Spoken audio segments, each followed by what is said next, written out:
राधे दोस्तों, कैसे हैं आप सब। मैं बिल्कुल ठीक हूँ। राधा का संसार में आप सभी का स्वागत है। दोस्तों, ज्येष्ठ पूर्णिमा आ रहा है। ज्येष्ठ पूर्णिमा कब है, इसका विधि क्या है, पूजा मुहूर्त क्या है। इस पूर्णिमा में विशेष एक चीज होता है, वो है जगन्नाथ देव जी का स्नान यात्रा। तो कैसे क्या करेंगे, घर में पूजा कैसे करेंगे, आपके घर में जगन्नाथ देव जी है तो आप कैसे भोग निवेदन करेंगे, क्या पूजा करेंगे, क्या मंत्र बोलेंगे, उसके विषय में मेरा आज ये वीडियो है। वीडियो को अंत तक देखते रहिए।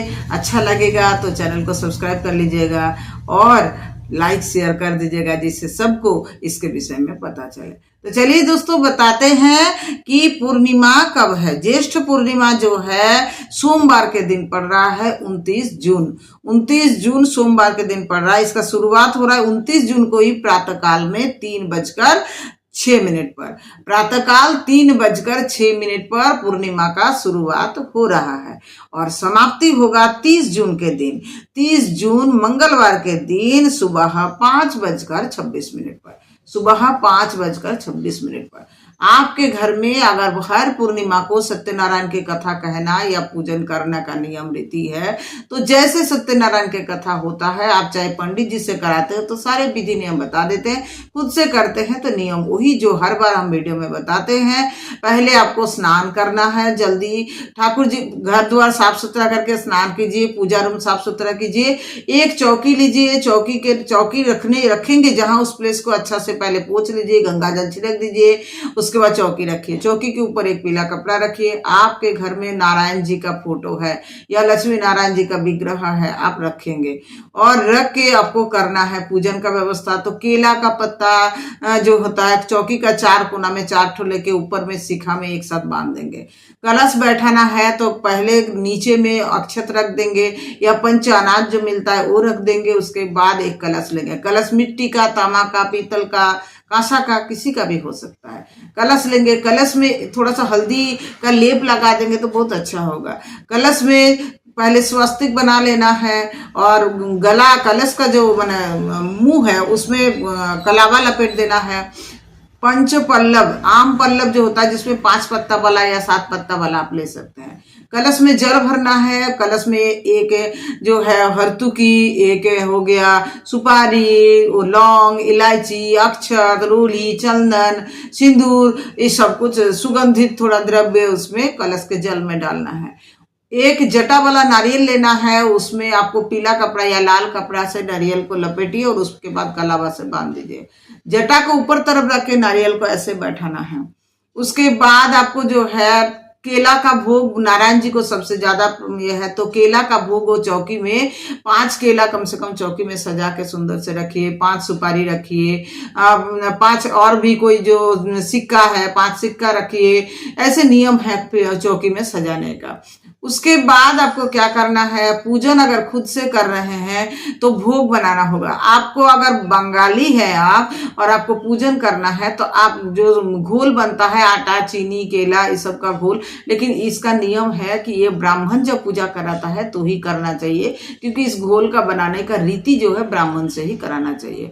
और आप खुद से अगर पूजा करते हैं तो मेरा मानिए कि आप पंजरी बना लीजिए, जो है ना गोटा धनिया और आटा, चीनी और ड्राई फ्रूट सब मिला के, पहले आटा को भूंज लेना है घी से और उसके बाद चीनी, ड्राई फ्रूट्स, गोटा धनिया सब मिला के एक पंजरी बनाया जाता है। वो कृष्ण नारायण जी को बहुत पसंद है। पंजरी का भोग लगाइए और जितना भी आप फलाहारी भोग लगा सकते हैं। मीठा में जितना, जैसे हलवा, पूरी और मालपुआ, ये सब बना के आप भोग लगा सकते हैं। बाजार से मिठाई भी खरीद के आप भोग लगा सकते हैं। और अब आप पूजा में बैठेंगे, ठाकुर जी को जो है आपके भगवान जी है, लक्ष्मी नारायण जी है या नारायण जी है, उनको आप एक तुलसी पत्ता के साथ फूलों का माला जो अगर सुंदर से बना के रखे या खरीद के रखे पहनाइए। उसके बाद आपको करना है, हाथ में जल लेना है और जल लेके, जल फूल सब लेके, सिक्का लेके, अक्षत लेके आपको संकल्प करना है, मेरा नाम ये है, मेरा गोत्र है, मैं यहाँ रहती हूँ, मेरा आज जो है पूर्णिमा के दिन, ज्येष्ठ पूर्णिमा के दिन शुक्ल पक्ष में यहाँ मैं रहती हूँ। आज मैं पूजा का लिए संकल्प करती हूँ, आज मैं सत्यनारायण का व्रत कर रही हूँ और मेरा पूजा प्रभु आप ग्रहण कर लीजिए करके प्रभु के चरणों में जल छोड़ना है। उसके बाद आपको पंचदेव का पूजन करना है। पंचदेव में गणेश जी, सूर्यदेव जी, सत्यनारायण जी, महादेव जी, दुर्गा जी, बाकी सामने आपका लक्ष्मी जी है, लक्ष्मी जी का भी पूजन करना है।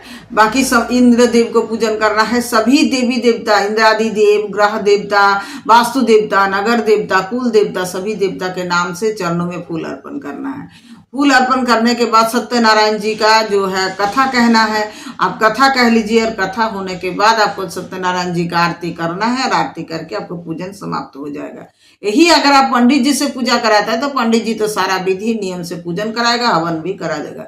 हवन आप खुद से भी कर सकते हैं। हवन कुंड ले लीजिए, उसमें आम का लकड़ी या साल का लकड़ी लेके उसमें जो धूप मिलता है उसके साथ सब मिला हुआ रहता है, एक दो हवन सामग्री बाजार में मिलता है, वो ले लीजिएगा और उसको अच्छा से घी से में लपेट के घी से मिला के आप हवन में जैसे लकड़ी जला के स्वाहा स्वाहा के नाम से, सभी देवी के नाम से आप हवन कर सकते हैं। ये हो गया पूजा का नियम। पूजा करने से पहले पूर्णिमा का दिन है, एक अखंड दीपक जला लीजिएगा, क्योंकि ये पूर्णिमा का दिन पूरा दिन और रात तक जले तो बहुत अच्छा है। ये पूर्णिमा के दिन में बहुत किसी का नियम है कि वो करते हैं चंद्रदेव को अर्घदान।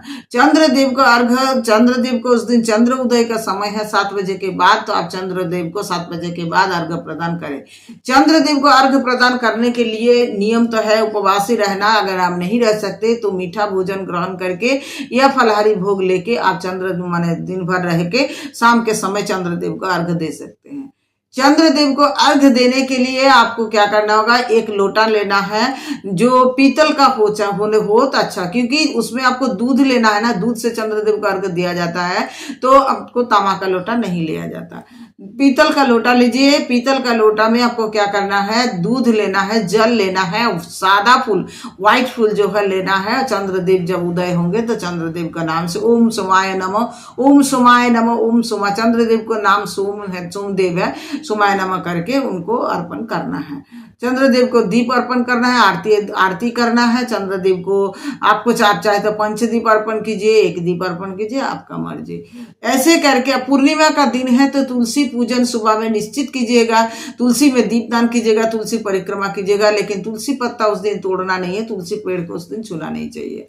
तुलसी परिक्रमा कर सकते हैं, दीपदान कर सकते हैं, पूजन कर सकते हैं, सब कुछ कर सकते हैं।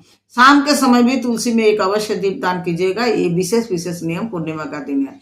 पूर्णिमा का पूजन आप करेंगे तो उससे पहले आपके अपने घर के दहलीज का पूजन भी कर लीजिएगा। दहलीज पूजन में पहले दहलीज को अच्छा से धो देना है और उसके बाद गंगा जल छिड़कना है, थोड़ा हल्दी जल छिड़क दीजिए, दोनों तरफ स्वस्तिक बना दीजिए, दोनों तरफ कलश रखिए, उसमें आम्र पल्लव रखिए, अगर संभव है तो उसमें 2 ठो डाब मतलब नारियल जो बोला जाता है वो रख सकते हैं, डाब रख सकते हैं। उसके बाद शाम के समय या पूजा के समय आपको 2 साइड में 2 दीप दान कीजिए, बीच में 1 दीप रखिए, दीप और उसमें थोड़ा सा अक्षत रख के, थोड़ा फूल रख के उसके ऊपर दीप रखिएगा। ये हो गया। अपने घर के दहलीज के ऊपर एक तोरण बनेगा, चाहे आप खरीदा हुआ लीजिए या खुद बनाइए, फूल का आम्र पल्लव के साथ मिला के आप तोरण बना भी सकते हैं। ये हो गया आपको पूर्णिमा का नियम। लेकिन अभी जो हम बात बता रहे हैं वो है स्नान यात्रा। जगन्नाथ देव जी का उस दिन है स्नान यात्रा। पुरी में इसी समय जगन्नाथ देव जी का महाअभिषेक होता है और कथन है, माने पौराणिक कथा के अनुसार हम लोग को पता चलता है इस महाअभिषेक के बाद जगन्नाथ देव जी बीमार पड़ते हैं 15 दिनों के लिए। उसके बाद फिर रथ के समय महाअभिषेक होकर रथ यात्रा होता है। तो ये जो पूर्णिमा के दिन स्नान यात्रा होता है, जगन्नाथ देव जी का स्नान यात्रा, आपके घर में अगर जगन्नाथ देव जी है और आप जगन्नाथ देव जी का स्नान यात्रा का पूजन करते, जगन्नाथ देव जी का भक्त है, पूजन करते हैं, शिव विग्रह है, तो पूर्णिमा के दिन आपके भी अपना घर में जगन्नाथ देव जी का महाअभिषेक का व्यवस्था करना है।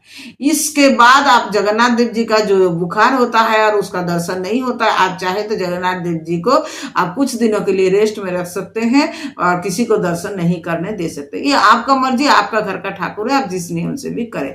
तो जगन्नाथ देव जी का नियम है कि पूर्णिमा के दिन, ये ज्येष्ठ पूर्णिमा के दिन जगन्नाथ देव जी का महाअभिषेक होता है, जिसे जगन्नाथ देव जी का स्नान यात्रा कहा जाता है। आप अगर अपने घर में ठाकुर जी विग्रह रखे हैं जगन्नाथ देव जी का और स्नान कराते हैं, आप नित्य प्रति उनका सेवा करते हैं, तो आपको करना है। इस दिन जगन्नाथ देव जी को स्नान यात्रा के बाद महाभोग का भी व्यवस्था करना चाहिए।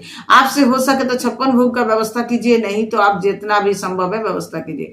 उसके बाद अगर आप जगन्नाथ देव जी का स्नान यात्रा कराते हैं, महाअभिषेक कराते हैं, तो 15 दिन तक आपको जगन्नाथ देव जी को बुखार जो आ जाता है उसके लिए कुछ कुछ भोग जो है दिया जाता है पूरी जगन्नाथ मंदिर में जो काढ़ा टाइप का माने दवाई महा औषधि दिया जाता है। तो आपको भी उस सब का जानकारी लेके क्या क्या औषधि देना चाहिए जगन्नाथ देव जी को आप भोग के तौर पे दे सकते हैं। आपके घर में अगर जगन्नाथ देव जी का विशेष सेवा है तो ये सब नियम आप लागू कर सकते हैं। नहीं तो आप जैसे नित्य सेवा करते हैं ऐसे नित्य सेवा। मेरे घर में जगन्नाथ देव जी है, लेकिन हम जगन्नाथ देव जी का विग्रह मेरा स्नान कराने लायक नहीं है, खाली हम पूजन करते हैं, तो बस हम पूजन ही करते रहेंगे। महाअभिषेक मेरे घर में जगन्नाथ देव जी का नहीं होगा। लेकिन श्री कृष्ण जी का जो अभिषेक हम करते हैं वो अभिषेक पूर्णिमा, एकादशी, द्वादशी और विशेष विशेष तिथि जब आता है तो उसमें हम करते हैं विशेष विशेष अभिषेक, तो वो हम तो करेंगे ही। तो यही था विशेष विशेष नियम ये ज्येष्ठ पूर्णिमा का। कैसे पूजन करेंगे, कैसे विधि करेंगे, जगन्नाथ देव जी का पूजन कैसे करेंगे, क्या नियम अपनाएंगे, सब के विषय में मेरा विशेष जानकारी का वीडियो था। आप लोगों को वीडियो अच्छा लगा है तो चैनल को सब्सक्राइब कर लीजिए, लाइक कर दीजिए, शेयर कर दीजिए। राधे राधे, हरे कृष्णा, हरि बोल, जय श्री कृष्ण, राधे राधे।